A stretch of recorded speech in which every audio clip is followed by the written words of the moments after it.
오늘은 거짓된 확신과 유사성이라는 제목을 가지고 함께 은혜를 나누고자 합니다. 거짓된 확신, 또 유사성. 명품은 그 회사만의 고유의 특징을 가지고 있죠. 근데 이 명품을 흉내를 내면 그걸 뭐라고 얘기하죠? 짝퉁. 그 명품은 명품 회사에서만 만들어야 되는 거죠. 근데 다른 데서 만든 건 짝퉁. 예수 그리스도로 말미암아 나아진 구원과 은혜가 아닌 다른 거는 다 뭐다? 짝퉁. 비슷해요. 비슷하지만 확실히 달라요. 다른 이유가 뭐냐? 그 실제적인 그 속에 그 모양은 있으나 능력이 없는 거예요. 모양은 있으나 그 능력이 없다는 거는 하나님의 온전하신 그 뜻을 알아가고 사랑하고 그분의 뜻대로 살아가는 그 능력이 없는 거예요. 그 철학을 공부했던 울산대학교의 이상은 교수라는 분이 있는데, 이분이 어떤 분이었냐면 기독교를 와해시키기 위해서 이제 법을 그 지금 민주당 이런 사람들 연구원에 속해져 있어가지고 교회를 어떻게 하면 꼼짝 못하게 만들까 이걸 연구를 했던 사람인 거예요. 자기가 교회를 와해를 시키기 위해서는 교회에 대해서 잘 알아야 되는 게 성경을 읽고, 그분이 쉬는 날은 맨날 무엇을 보냐면 기독교 방송을 보는 거예요. 왜? 그걸 가지고 틈을 잡아가지고 결국에는 이 와해를 시키려고 하다가 이분이 어느 날 기독교 방송을 보다가 주님을 만난 거예요. 주님을 와해시키려고 했던 사람이 주님을 만났는데, 이분이 주님을 만나지 않고 왔다면 위장을 해서 들어와 가지고 자기의 방법을 계속 추구를 했겠죠. 그러나 이 사람이 어디에서 무너졌냐면 그 기독교 방송에서 죄에 대한 걸 가지고 이제 어떤 목사님이 설교를 하는데, 거기에 죄라는 거기에 뭐랄까 큰 압박감이 오면서 굴복하는 현상이 생긴 거예요. 막 죽음이 막 오는 것 같은 마음, 공포감이 오는 것 같은 그 마음에서 이분이 어찌할꼬 하면서 이제 주님을 만나서 변화되기 시작하는데, 그의 아내 되시는 분이 하나님이 계시는 것 같은데 난 잘 모르겠고 어쨌든 당신이 변하는 걸 보니까 하나님이 진짜 계시긴 계신 것 같다. 그래서 나도 예수를 믿겠다고 하면서 이제 예수를 믿는 그런 현상이 일어났는데, 그분이 하여튼 못된 짓거리를 다 했어. 그러니까 지금은 이제 무슨 일을 하냐면 방어적 차원에서 어떻게 교회가 그 전력적으로 그들을 되게 넘어가지 않고 잘 할 수 있는 이 일을 하는데, 열심히 하나님 그 나름대로 일을 쓰시는데, 많은 사람들은 죄를 뭐라고 생각을 할까요? 그게 아니라는 거예요. 죄는 무엇이냐면 죽음이라는 거예요. 죄의 삭은 사망이고, 그래서 죽음에는 세 가지의 죽음이 있다라고 얘기합니다. 첫 번째는 육신의 죽음이 있고, 두 번째는 영적인 죽음이 있고, 세 번째는 영원한 죽음이 있다는 거예요. 근데 우리가 죄와 허물로 죽었던 지난날의 삶의 이유가 뭐냐? 죄로 말미암아 가운데서 죽어 있었다는 거예요. 하나님을 알 수도 없고 하나님을 사랑할 수 없는 그 상태가 죽음이라는 거예요. 그 이유가 왜 그러냐?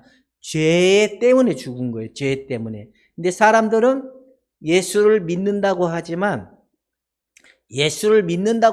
그들은 예수의 능력이 없어요. 그 이유가 뭘까요?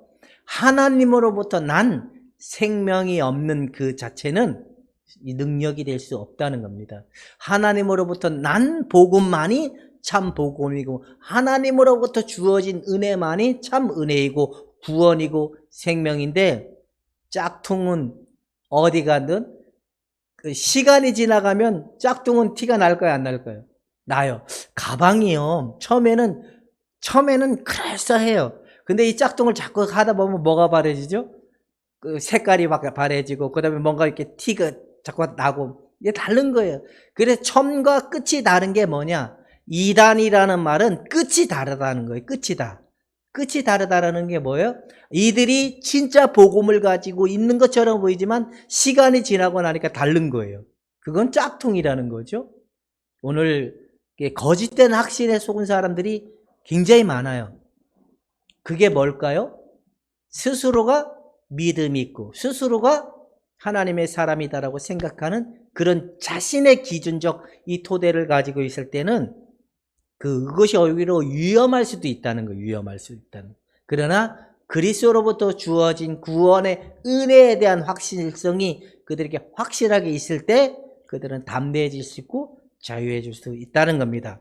그래서 오늘 한번 말씀을 나눠보도록 하겠습니다. 자, 한번 읽어봅시다. 시작.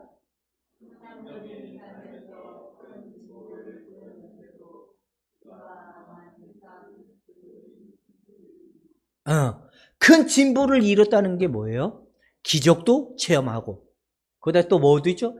산을 옮길 만한 믿음의 뭔가 고백을 하는 거. 하나님 우리에게 복 줘서 그 어려운 고난 가운데서도 우리 이런 것들을 다 할 수가 있다는 거예요.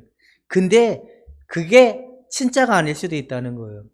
고린도전서 13장에 보니까 내가 천사의 말을 한다 할지라도, 내가 산을 옮길 만한 믿음이 있다 할지라도, 내가 어떤 큰 희생을 치르는 봉사를 한다 할지라도 사랑이 없으면 아무것도 없다라는 것처럼. 그래서 하나님의 나라의 백성들은 주여 제가 주님을 위해서 제 재물을 다 드리고 희생을 했습니다. 이것도 안 된다는 거예요. 제가 주님을 위해서 열심히 살았습니다.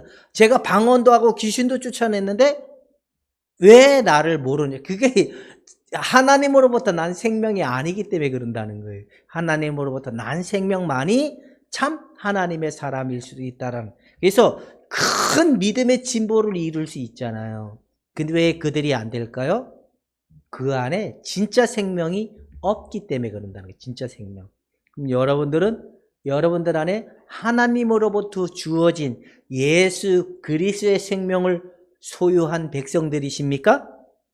그렇다면 우리가 하나님께 감사의 오른손으로 아멘을 한번 해보세요. 예수 그리스도로부터 주어진 참 구원의 생명을 얻게 된 자들입니까? 소유한 자들입니까? 소유할 자들입니까? 소유된 자들이라면 크게 아멘으로 한번 외쳐봅시다. 예, 이것이 진짜라는데 이 진짜와 가짜는 주님만이 아시겠죠, 그죠? 제가 어저께도 그 PD 수첩을 좀 봤는데, 야, 참 대단한 사람들 많아요. 그 사람들 어떻게 해가지고 그들을 자신들의 노예에 삼아가지고 하는 거 보니까 참 끔찍할 정도로 그러더라고요. 그러는, 아예 대놓고 그런 사람들도 있고, 대놓지 않고 그렇게 해놓는 사람이 있는데, 그 이유가 왜 그러냐면, 목사가 진리의 말씀을요, 그 주님을 만나지 못한 목사는 설교도 다 할 수 있어요. 방언도 할 수 있고 기적도 일으킬 수 있어요. 그러나 그 안에 생명이 없는 목사는 많은 사람들을 구렁텅이에 빠칠 수밖에 없는 그런 모습을 가질 수밖에 없다라는 겁니다. 이 유사 그리스도인들에게 나타나는 특징이 이런 특징이 있다라고 얘기합니다. 첫 번째는 지식에 큰 진보를 이룰 수가 있대요. 이 말이 뭐예요? 하나님의 말씀을 배우고 듣다 보면 알아지는 현상이 생기고 뭔가 더 지식에 대한 이 하나님에 대한 지식이 굉장히 크게 되고 넓어지고 높아지는 현상이 생길 수 있대요. 왜 그러냐면 우리 인간에는 이성의 기능을 가지고 있기 때문에 이해할 수 있고 알아질 수 있는 이런 특징을 가지고 있기 때문에 지식에 대한 큰 진보를 이룰 수가 있대요. 근데 사람들은 지식을 말하면 그 사람이 뭘 가지고 있다라고 생각할 수 있죠? 참 믿음을 가지고 있을 수 있다라고 얘기하지만 그런 현상은 그냥 생명이 없어도 나타날 수 있다고 얘기합니다. 왜냐하면 지식의 주체는 바로 이성이기 때문에 그런다는 겁니다. 그리고 이들은 큰 지식을 잊지만 변화의 진보를 이루지 못해요. 그 왜 그러냐면 거룩의 지체는 우리 의지의 부분이기 때문에 그런다는 거예요. 이해하고 깨달음이 많아도 이들의 마음이 변함이 일어나지가 않는 거예요. 왜요? 그들의 마음엔 하나님이 오시지 않았기 때문에 그런다는 겁니다. 그래서 이들은 하나님을 아는 하나님을 아는 지식을 가지고 있고 하나님께 의지하는 순종이 동반되지 않는다는 거예요.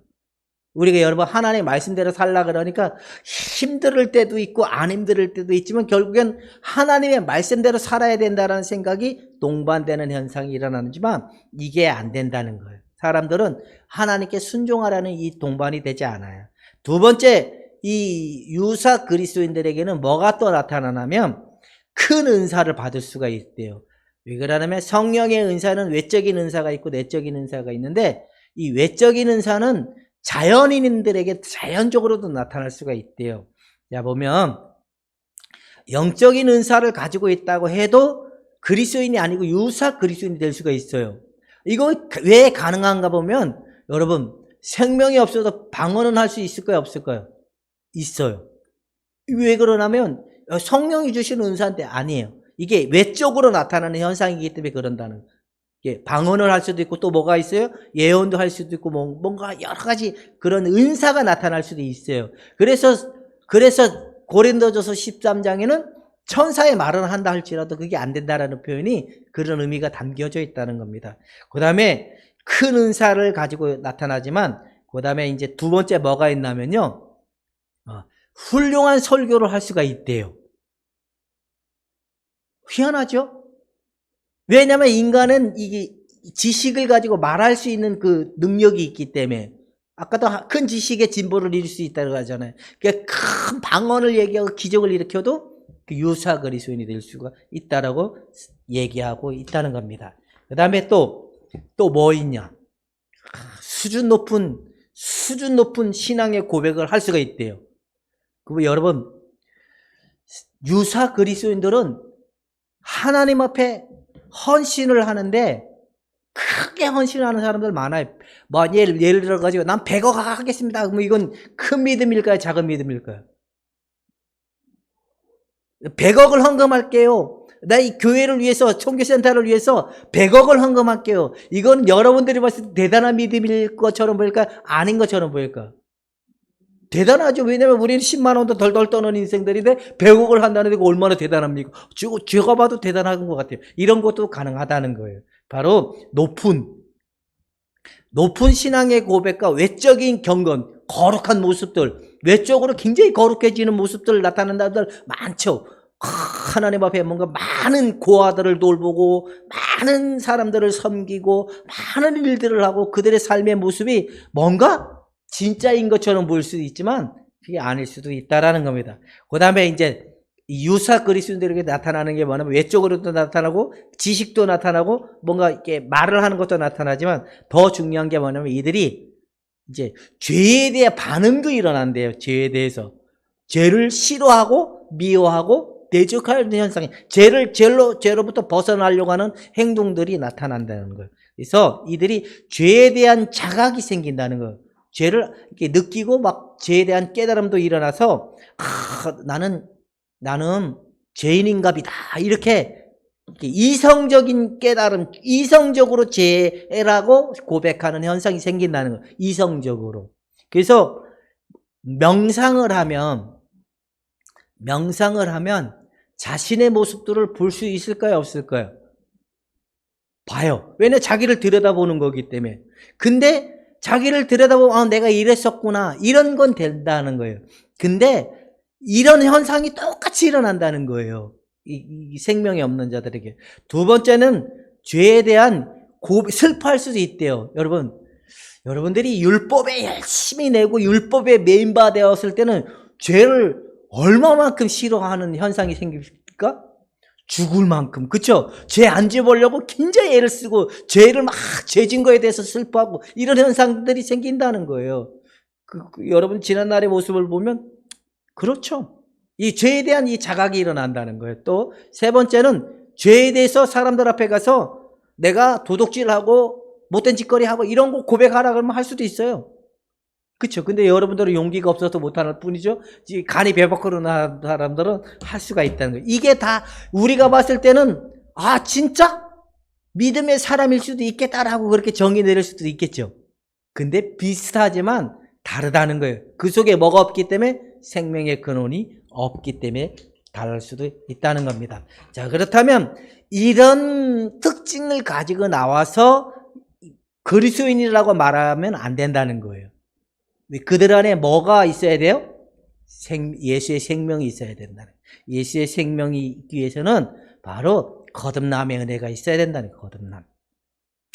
거듭남의 은혜가 있을 때 바로 이 부분이 참 생명이 그들에게 나타날 수가 있는데, 거듭남이라는 건 뭐냐면 한번 읽어봅시다. 시작.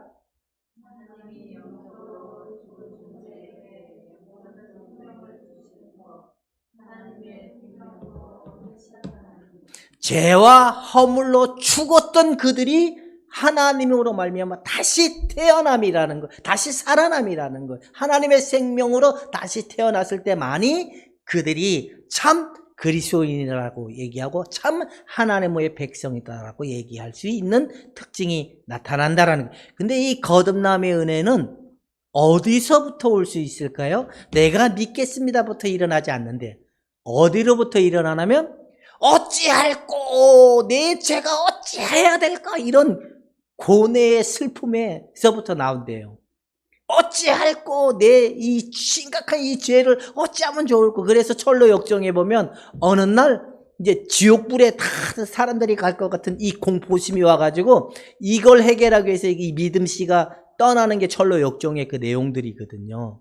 바로 우리의 모습의 출발점은 자신이 어떤 상태인지를 알아주고 보여줬을 때만이 그들에게 나타난다라는 겁니다. 그렇다면 보면 이게 이제 바로 중생의 거듭남의 핵심은 뭐예요? 마음의 변화와 하나님이 새 마음을 주신다는 거예요. 이 새 마음은 하나님에 대해서 하나님을 알아가고 하나님에 대해서 순종하고 하나님의 뜻을 쫓아가는 마음이 생긴다는 거예요. 외식적 형태가 아닌 진실로의 그 부분이 나타난다라는 거예요. 이런 은혜가 있을 때만이 이들이 이제 참 그리스도인, 유사 그리스도인이 아닌 참 생명을 지닌 자들의 삶이 될 수가 있다는 겁니다. 자, 그렇다면 칭의와 중생, 거듭남의 차이가 뭐냐면 이게 굉장히 중요한 것 같아요. 칭의는 신분의 이렇게 의롭다함을 받는다. 예수 그리스도가 우리의 죄를 용서해 주셨습니다라고 우리가 이렇게 하면 그 사람을 들으면서 뭐라고 얘기해? 아, 내 죄가 용서받았구나라고 이렇게 여길 수도 있다는 거예요. 그게 당신은 죄 용서 받았습니까? 그러면 받았다고 얘기해. 왜? 말씀을 듣고 그들이 그렇게 됐기 때문에 아까 얘기했잖아요. 지식적 근거에 의해서 일어나는 고백이 될 수 있다라는 겁니다. 그 다음에 이제 거듭남에는 바로 마음의 변화라는 거예요. 마음의 변화가 일어나는 현상이 생길 수가 있다는 겁니다. 자, 그렇다면 이제 이들이 진실로 하나님으로부터 태어난 하나님으로부터 다시 태어난 생명이 있는 이 모습이 있는 사람들의 결과는 어떤 걸까요? 이 중생의 결과가 첫 번째는 시작.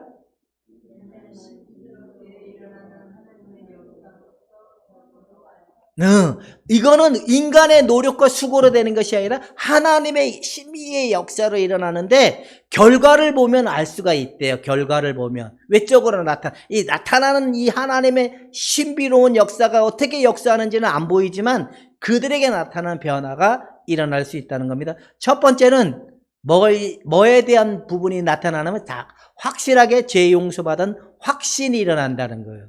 근데 천국에 못 갈 것 같다. 천국에 정말 갈 수 있을까? 이런 의문점은 이게 유사에서 나오는 거지 확실성에서 나오는 게 아니라는 거예요. 여러분 다 죄 용서받은 사실을 확실하십니까? 이게 진짜 하나님으로부터 태어난 자들에게 자동적으로 내 죄가 용서받아서 내가 용서받아 이게 아니라는 자동적으로 믿음으로 나타나는 현상이다라는 거예요. 두 번째는 뭐였냐면 자, 그리스도의 아름다움과 영광을 즐거워하고 기뻐하는 거예요. 이들의 초점이 어디에 가기 시작하냐면 예수 그리스도에게 초점이 맞춰지도록 되고, 예수님의 은혜, 예수님이 우리를 위하여 죽어주시고, 예수님이 우리를 위하여 그 내어주신 그 사랑, 예수님의 그 고귀하신 은혜, 이거에 감독이 일어나기 시작한다는 거예요. 그래서 이들의 관심사가 예수님에게 이유가 될 수가 있다는 겁니다. 세 번째는 뭐가 있냐? 자, 뭘 사랑하게 된다고요? 남자친구를 사랑하게 된다? 여자친구를 사랑하게 된다? 이게 아니라는, 하나님의 말씀이 이제 좋아지기 시작한다는 거예요. 자꾸 궁금해지기 시작하니까. 말씀을 자꾸 궁금해지다 보니까 뭘 하기 시작을 해요? 읽기 시작을 하겠죠. 읽다 보니까 말씀이 어떻게 돼요? 깨달아지는 거예요. 알아지기 시작하는 거예요. 하나님의 뜻이 알아지기 시작. 말씀이 진짜 옳구나. 재미있구나. 정말 하나님의 말씀이 옳고 그렇구나. 그래서 하나님의 말씀에 대한 사랑함이 일어난다는 거예요. 그 다음에 네 번째는 뭐가 일어날까요? 기도하고 싶은 마음이 일어난다는 거예요. 여러분, 날마다 기도하십니까? 이게 누가 시켜서가 아니라 하나님의 말씀과 기도에 대한 이 부분이 반드시 동반돼서 일어나기 시작하는 모습이 나타난다라는 겁니다. 여러분, 1번부터 4번까지 잘 해당되는 것 같죠? 그 다음에 이제 5번째. 뭐가 또 일어난다고요? 하나님께 순종하고 살고 싶어 하는 마음이 생긴다는 거예요. 그 다음에 6번째는 뭐가 있냐면 하나님의 교제가 굉장히 즐거운 거야. 주와 같이 길 가는 거. 내가 이 기쁨이 어디서 올까? 하나님과의 교제함이 너무나 즐겁고 기쁜 거예요. 왜냐하면 하나님의 이 기쁨이 너무 크니까 자꾸 어디에서 기쁨을 찾아오려고 하는 행동이 멈춰질까요?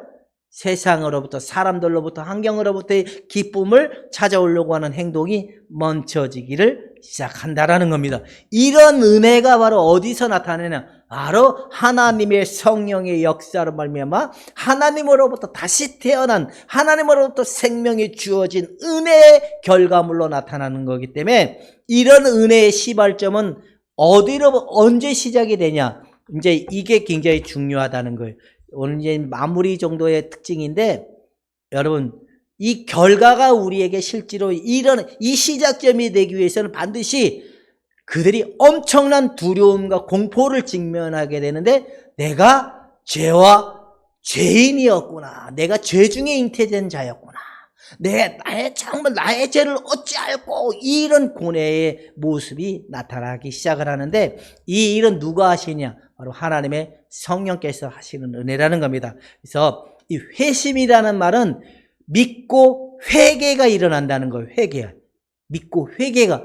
주님, 내가 죄인이었습니다. 어찌 알고. 그리고 난 다음에 어찌 알고 할 때, 예수 그리스도를 정말 예수님이 날 위하여 죽어주셨구나. 이 사실이 인정이 되면서 예수님을 이제 내 안에 모셔드리고 받아들이겠습니다. 이런 현상이 일어난다는 거예요. 배워서 들어서 믿는 예수가 아닌, 확실하게 십자가의 예수님을 만나서 인격적으로 받아들이는 현상이 그들에게 일어나는데, 그 시발점이 뭐냐?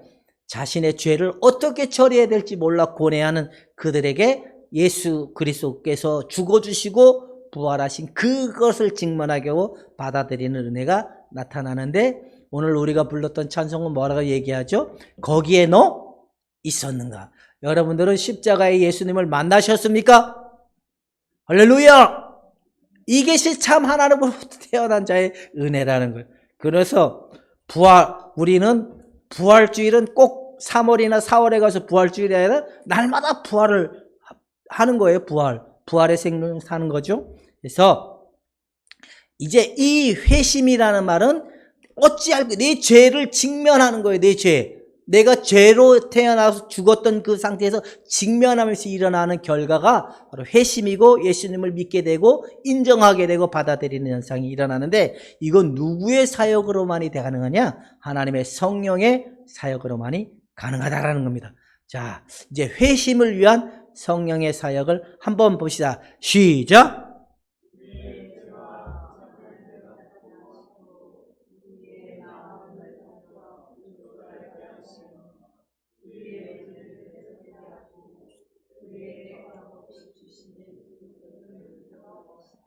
내가 믿습니다라는 그거는 자신의 죄가 병든 사람은 어디로 가야 돼요? 병든 사람은 병원에 가야죠. 그 죄인은 어디로 가야 돼요? 감옥에 가야죠. 죄인은 어디로 가야 돼요? 그래서 예수님은 죄인을 위해서 오신 예수님이라는 거예요. 자기가 죄와 허물로 죽었던 이 나에게 예수님이 오셔서 구주가 되어줬다는 그 사실로 돌아가는 현상이 일어난다는 거예요. 바로 이런 현상을 한마디로 얘기하면 이런 구절이고, 이제 첫 번째 무엇을 깨닫게 하냐면 죄와 비참을 깨닫게 한다는 거예요. 자신의 죄와 비참을. 그래서 구원이 막연하다고 생각하고 천국이나 갈 수 있을까 이런 생각도 막 들고, 천국에 못 가면 어떻게 하나 하는 그런 마음도 동반되고, 그러면서 자신 속에 날마다 뭐에 대한 압박감이 쪼여오기 시작하냐면 죄 문제에 대한 고뇌와 갈등이 굉장히 크게 일어나요. 보통 이게 예수님에 대해서 딱 받아들이고 인정하기 전까지 죄에 대한 이 고민의 문제가 해결되지 않아요. 그래서 계속 성령께서는 네가 죄인이야. 너에게 너가 죄와 허물로 죽었어. 그렇기 때문에 너에겐 예수님이 필요해. 이렇게 계속 푸시를 준다는 거예요. 이런 은혜가 죄와 비참을 깨닫게 하는데, 자, 한번 읽어봅시다. 시작.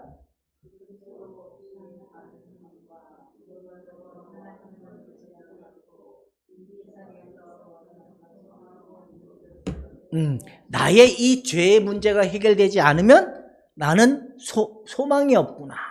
나는 미래가 없구나. 나는 구원의 미래가 없구나. 이런 현상이 생긴다는 거예요. 여러분, 죄와 비참을 여러분들은 보셨습니까? 저도 이게 저의 신앙의 고백을 먼저 해야 될 것 같아요. 저도 목사가 됐는데도 이 거듭남이 없었던 거예요. 회심의 은혜가 없었던 거예요. 왜냐면 저는 어느 날 교회 가서 막 이렇게 체험을 한 거예요. 체험을 하고 이제 신학 나름 청년 때 막 주님을 위해서 살겠습니다. 막 열심히 하겠습니다. 뭐 그랬던 기도도 많이 하고 매일 목소리가 어떻게 했냐면 거의 쉬어 있었어요. 쉬어 있을 정도로. 그렇게 했는데 이제 목사가 됐어요. 신학을 공부하고 목사가 됐는데 어느 날 보니까 거듭남의 은혜가 생명이 없는 거예요. 거듭남이 없는 거예요. 그래서 어느 날 이제 뭐가 찾아오냐면 어찌해야 될꼬 나는 이 죄의 문제가 해결되지 않으면 하나님의 구원을 받을 수 없는 것 같아. 죄의 문제가 해결되지 않으면 난 구원을 못 받아. 그러면서 계속 고뇌를 하고 계속 어찌해야 될까. 그럴 때 성령께서 예수님이 날 위하여 죽어주셨지.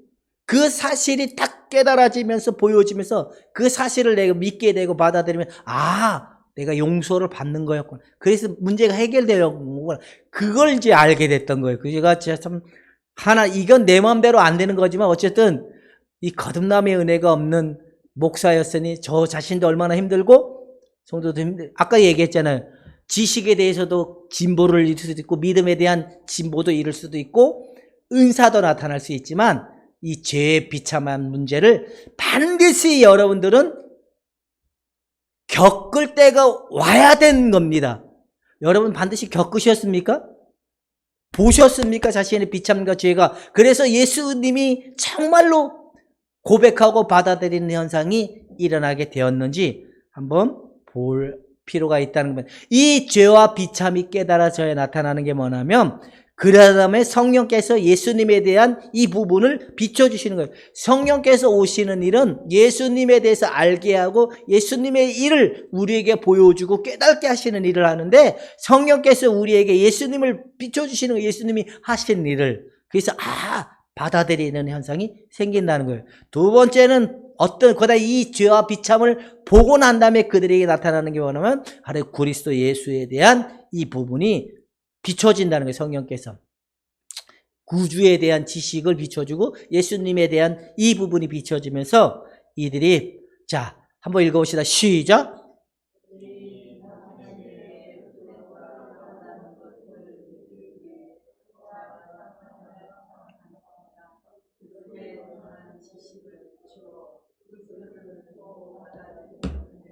이거라는 거예요. 저도 어찌할꼬 할 때 성령께서 그 예수님의 그 죽으심에 대한 그 부분이 딱 생각이 그렇구나. 구원에는 머리카락 하나도 실을 수 없는 게 구원이고 은혜이구나.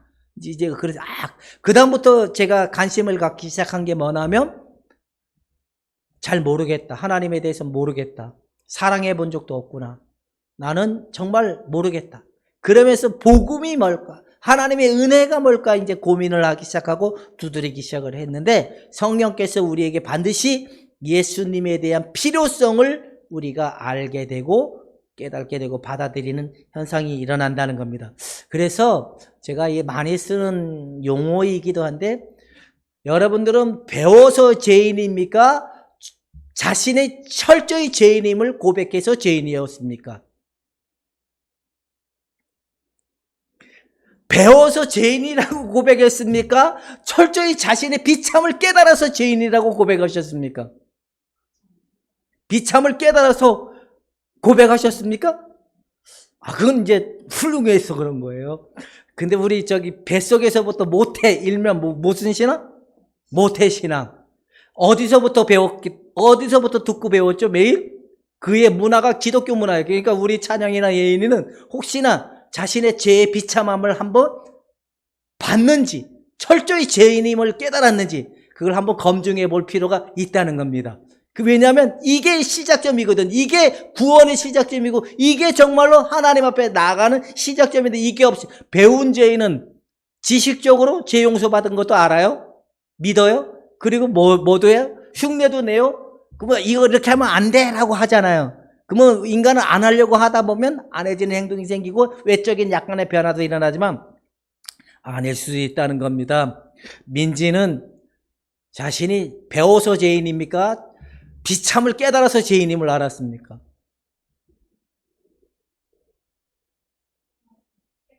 깨달았어요. 봤다는 거죠, 자기 자신을. 그래, 자기 자신을 봐야 그 다음에 이제 누가 보이는 거예요? 예수 그리스도가 보여지는 거예요. 그 예수님의 은혜, 한없는 은혜, 한없는 사랑, 날 위하여 죽어주신 예수님, 날 위하여 십자가에 달리신 예수님, 이 예수님에게 자신의 이 감사와 고백과 은혜를 고백하게 되고 사랑을 고백하게 되고 왜? 내가 죽어야 되는데 누가 대신 죽었으니까. 예수님이 죽으셨기 때문에 그 예수님의 은혜를 어떻게 망각하는 막 사는 형태가 아니라 고귀하고 아름답고 사랑으로 받아들이는 현상이 생기는 게 바로 은혜라는 거예요. 이런 은혜 속에 여러분 있다면 이제 나는 이제 확실하게 다른 복음이 아닌 오직 예수 그리스도로부터 주어지고 예수 그리스도의 은혜 안에 있는 자구나. 이 사실을 우리가 확실하게 정립해야 될 이유가 있어서 제가 똑같은 본문을 가지고 저번 주에는 율법과 은혜에 대한 부분을 가지고 있고 오늘은 이게 진짜인지 가짜인지를 우리가 구분하는 척도의 기준을 보게 하기 위해서 이런 걸 한다는 겁니다. 이제 여러분 자신의 비참함을 깨달았다면 예수님을 믿는 순간에 그들의 믿을 때 내가 믿는 거예요. 그 믿음도 하나님의 성령께서 우리에게 주시기 때문에 믿어지는 거야. 내가 믿습니다 이게 아니라 죄 용서 받았음을 믿습니다 이게 아니라 그냥 예수님을 믿고 받아들임으로써 믿어지는 거예요. 여러분 믿음은 예수 그리스도이심을 믿을 수 있기를 주님의 이름으로 축원해 드립니다. 그래서 너무 열심인 사람들은 누구의 힘으로 열심히 낼 수 있을까요? 나의 힘으로, 나의 의지로. 그런데 진짜인 사람들은 누구의 힘으로 열심히 내는 거예요? 하나님의 성령으로.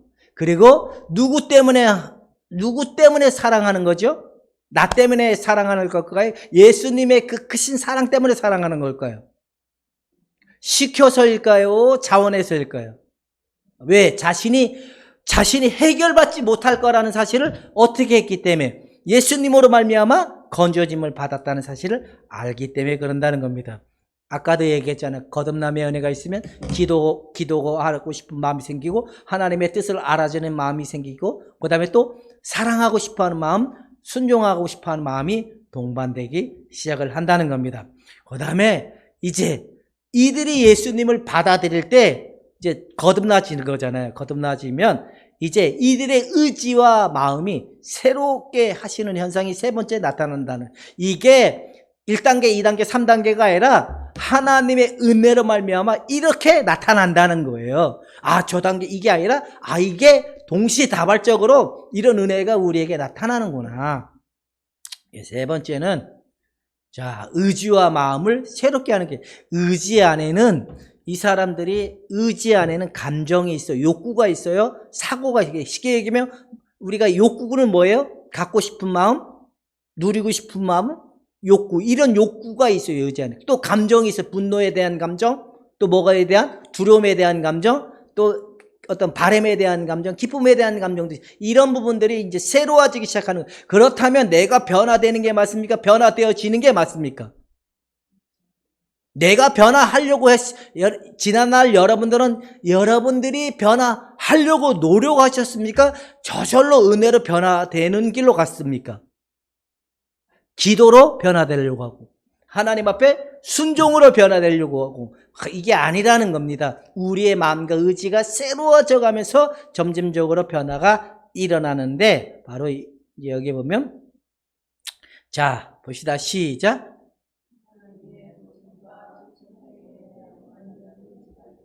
예, 이제 구원에 대한 사실, 하나님께 나아가는 거에 대한 이제 보증, 자기 나름대로 예수로 말미암아 구원이 확정됐다는 그 사실이 변함이 없어요. 아, 나는 이제 죽으면 어디 가겠다, 천국 갈 수 있다. 이 확신은 흔들리지 않는 확신이라는 겁니다. 이 하나님이 날 사랑한다라는 그 사실은 변함이 없는 사실이라는 겁니다.